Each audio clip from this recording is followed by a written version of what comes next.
Bismillahirrahmanirrahim. Assalamualaikum dan selamat sejahtera. Kumpulan kami akan membincangkan tentang tajuk berita palsu mengenai COVID-19 dan vaksin di media sosial. Saya akan memperkenalkan ahli kumpulan daripada kumpulan kami, iaitu Encik Fazluni Yuzai, Encik Asmawi bin Muhammad Salim, Encik Khalif Mek Binyang, anak asing, dan Encik Rozaini bin Sayuti. Pada bersyukur keadaan ilahi kerana kita sama-sama dapat berjumpa secara maya di alam secara maya di media sosial.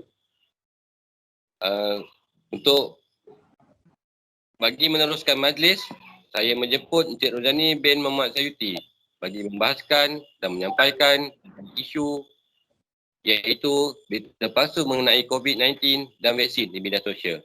Seterusnya dipersilakan. Bismillahirrahmanirrahim. Terima kasih diucapkan kepada Tuan Pengerusi program. Assalamualaikum warahmatullahi wabarakatuh dan salam sejahtera. Sekalian penghargaan buat Tuan Pengerusi, audiens serta tuan-tuan yang dihormati dan rakan-rakan hadirin sekalian. Syukur di sebalik wabak COVID-19 melanda negara, kita masih berupaya untuk menghadiri program ilmu secara maya melalui aplikasi Microsoft Teams sebegini untuk berbahas tentang berita tidak benar tentang COVID-19 dan vaksin di media sosial. Seorang ahli politik tersohor Amerika Syarikat, Jimmy Gomez, pernah mengungkapkan, "When fake news is repeated, it becomes difficult for the public to discern what's real." Ini maknanya apa? Maknanya, berita palsu itu merupakan sebuah ancaman kepada nusa dan bangsa. Apabila berita palsu sering dialunkan, besar kemungkinan tuan-tuan dan puan-puan tidak lagi mengetahui yang mana benar dan yang mana salah. Begitulah konteks dari sudut pandang Islam yang menyebut tentang fitnah akhir zaman. Justru menyukarkan umat manusia mengetahui yang mana benar dan yang mana salah.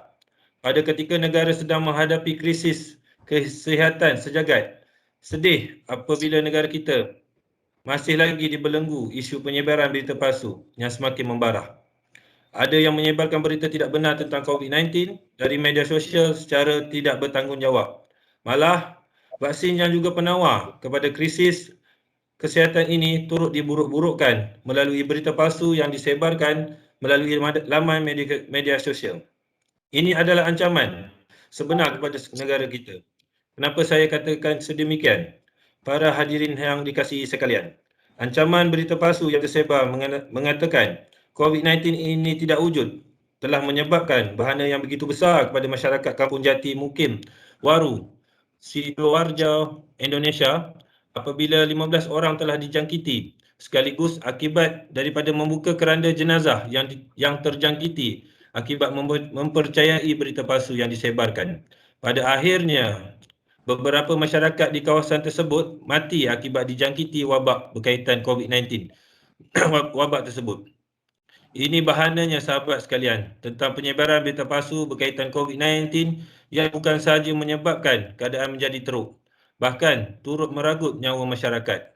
Pada akhirnya, krisis ini sukar dikawal akibat daripada penyebaran berita palsu yang disebarkan secara berleluasa di negara ini. Begitu juga tentang vaksinasi. Laporan berita menunjukkan terdapat sekumpulan orang asli di kampung orang asli Sungai Kurau, Pulau Keri lari ke dalam hutan apabila pegawai kesihatan ingin melaksanakan program vaksinasi di kawasan tersebut. Lari sebab apa tuan-tuan? Sebab takut divaksin akibat percaya dengan berita palsu. Akhirnya, siapa yang susah? Rakyat Malaysia tuan-tuan. Kes meningkat, perniagaan tak dapat dijalankan. Begitu besarnya kesan penyebaran berita palsu ini melalui media sosial. Sidang hadirin yang dihormati sekalian. Kerajaan telah pun melaksanakan pelbagai inisiatif untuk menyelesaikan penurunan berita tidak benar ini. Misalnya, laman web sebenarnya.my yang menjadi mekanisme penting untuk mengenal pasti berita-berita palsu ini. Dalam pada yang sama, masyarakat perlu cakna dan lebih bertanggungjawab sebelum menyebarkan berita-berita yang tidak pasti kesahihannya. Ini penting tuan-tuan. Boleh tuan-tuan beritahu kenapa penting? penting kerana penyebaran berita palsu ini boleh dikategorikan sebagai fitnah. Apabila bercakap soal fitnah, tuan-tuan faham sendirilah. Di sisi semua agama, fitnah merupakan sebuah dosa yang wajar dihindari, maka perlu dielakkan semahu-mahunya. Jadi, begitulah bahananya berita palsu yang wajar kita semua elakkan. Semoga setiap inti penyampaian ini diterima, difahami oleh para hadirin sekalian. Oleh yang demikian, sebarang pertanyaan boleh diajukan sekarang. Saya buka ruang untuk tuan-tuan bertanyakan sebarang soalan yang meragui diri tuan-tuan. Okey, saya ada satu soalan. Soalan saya berbunyi begini. Adakah vaksin COVID-19 ini selamat dan berkesan? Sekarang ini perbualan sangat di kalangan masyarakat bagi yang beragama Islam dari segi halalnya. Boleh bagi pencerahan tak?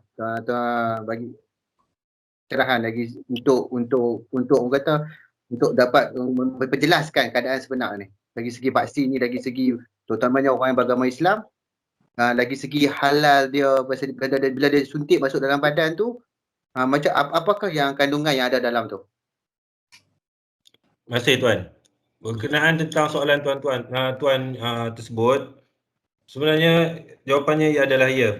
Semua vaksin COVID-19 yang diluluskan oleh bahagian regulatori farmasi negara untuk digunakan di Malaysia adalah selamat dan berkesan. MPRA merupakan badan yang bertanggungjawab untuk menilai vaksin-vaksin yang hendak didaftarkan di Malaysia. Setakat ini, vaksin yang hendak didaftarkan di Malaysia adalah benar, dan setakat ini vaksin COVID-19 untuk Malaysia diberikan kelulusan bersyarat berdasarkan pemantauan piawaian ketat melalui penilaian data-data saintifik, klinikal dan teknikal. Pihak berkuasa kawalan dadah PBKD akan meluluskan segala penggunaan vaksin tersebut untuk Malaysia berdasarkan hasil penilaian MPRA tersebut. Begitulah jawapan daripada saya secara ringkasnya. Seterusnya. Okey, saya ingin menanyakan satu soalan. Apakah akta-akta yang dapat mengekang penyebaran berita palsu serta penyalahgunaan media sosial melalui undang-undang yang sedia ada sekarang ni? Boleh tolong jelaskan tak mengenai akta-akta? Terima kasih tuan.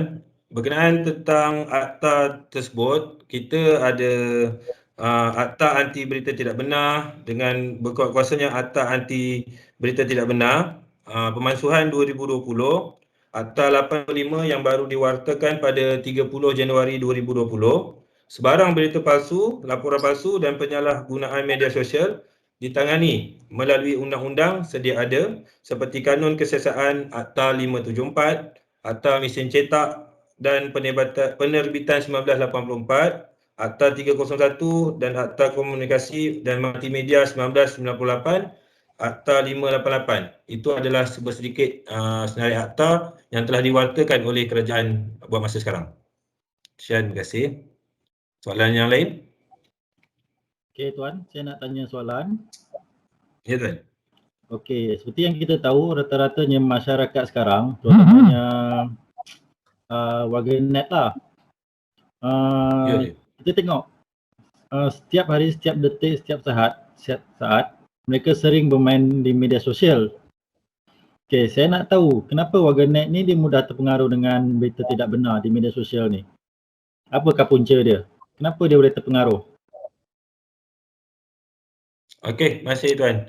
Soalan tersebut adalah yang serba-serbi kita tahu sekarang ni, dan daripada sudut setiap umur lapisan masyarakat semua mempunyai media sosial, terutama sekali laman Facebook dan Instagram dan sebagainya. Jadi berita berkenai COVID-19 ni, COVID-19 ni penyakit dia tak nampak. Jadi benda tu mudah disalah ertikan, tapi hakikatnya yang telah kena COVID-19 ni dia akan rasalah segala bagaimana penyakit tu ada di dalam tubuh badan mereka. Tapi punca utama sekali yang mereka terpengaruh dengan media sosial sekarang ni, semua sekali ada media sosial dan mudah percaya mengenai tentang berita tidak benar tu bila ia dialun-alunkan dan mudah dikongsi-kongsikan oleh setiap insan-insan yang mempunyai Facebook dan sebagainya.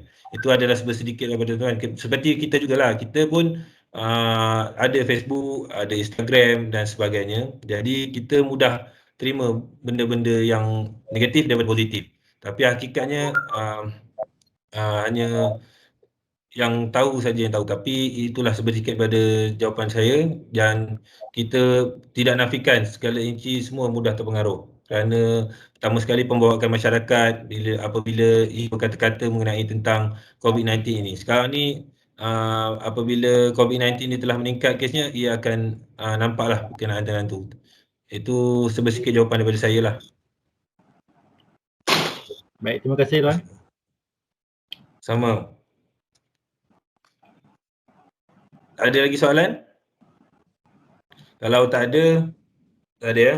Terima kasih. Sebelum saya mengakhiri ucapan saya ini, izinkan saya menyampaikan serangkap pantun.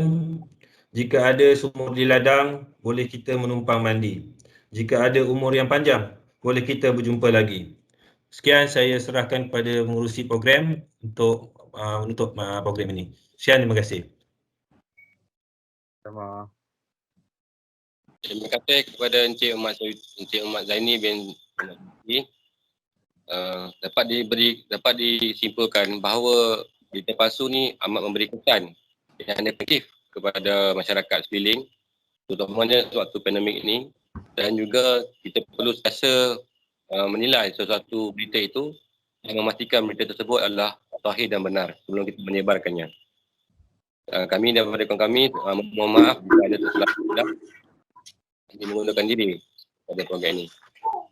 Ya, terima kasih. Terima kasih tuan-tuan. Assalamualaikum.